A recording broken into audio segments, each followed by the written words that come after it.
Life insurance is something most people buy for protection, to provide financial security for their family in difficult times.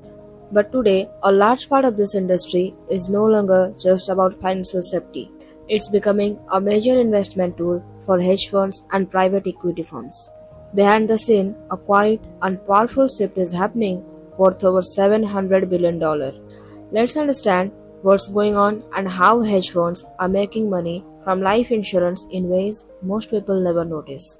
At its core, life insurance is simple. You pay a regular premium to an insurance company. In return, they promise to pay a fixed amount, the policy benefit, to your nominee if something happens to you. But sometimes people can't keep paying the premiums. Maybe their financial situation changes or they simply don't need the policy anymore. Traditionally, if they cancel it, they get a small surrender value, or in some cases, nothing. But now there is a new option, and that's where hedge funds come in.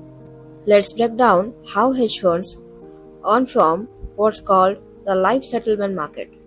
Here is how the money flows. A person has a life insurance policy but no longer wants to keep it.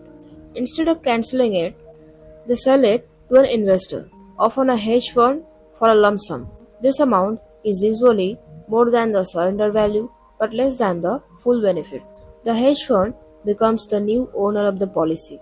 They take over the responsibility of paying the premiums. When the policy matures, which happens when the insured person is no longer around, the hedge fund collects the full benefit from the insurance company. So the money works like this. The original policyholder gets some cash now.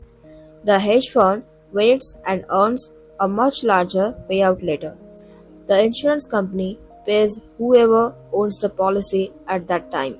This has turned thousands of policy into a new kind of financial asset, where someone else profits from a policy that was once personal.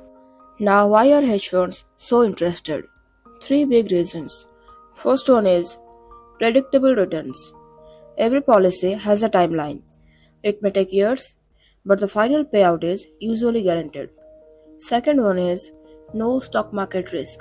The return doesn't depend on interest rates, inflation, or stock prices.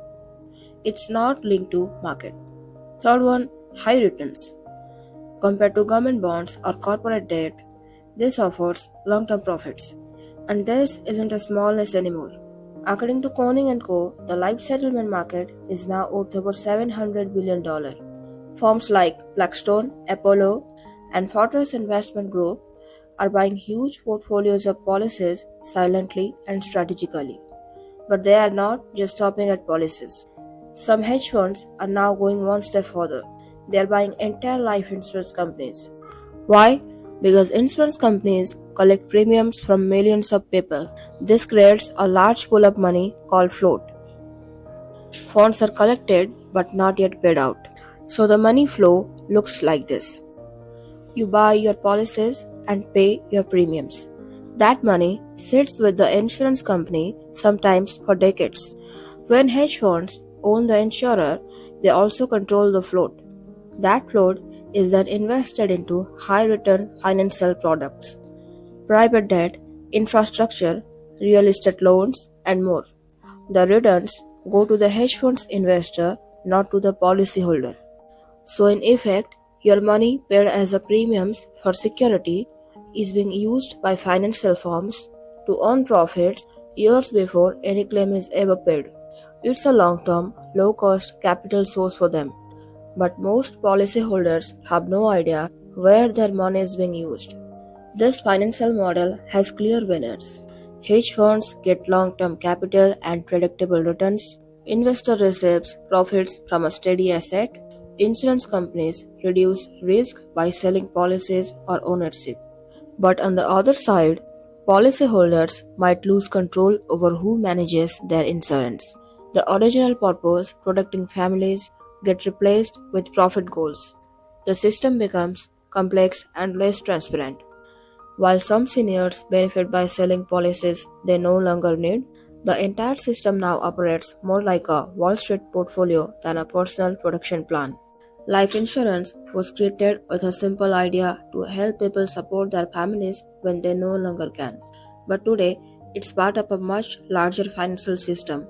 A system where insurance policies are no longer just contracts, they are investments, tradable assets, and revenue streams. To everyday people, it's about protection. To financial institutions, it's about predictable returns and long-term gains.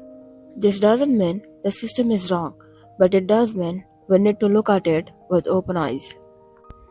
Because once money starts flowing through layers of ownership, investments, and profit, the original purpose can get lost. So, the next time you think about life insurance, ask yourself, who really benefits from the money I pay every month? Understanding the flow of money isn't just about finance, it's about knowing your place in the system.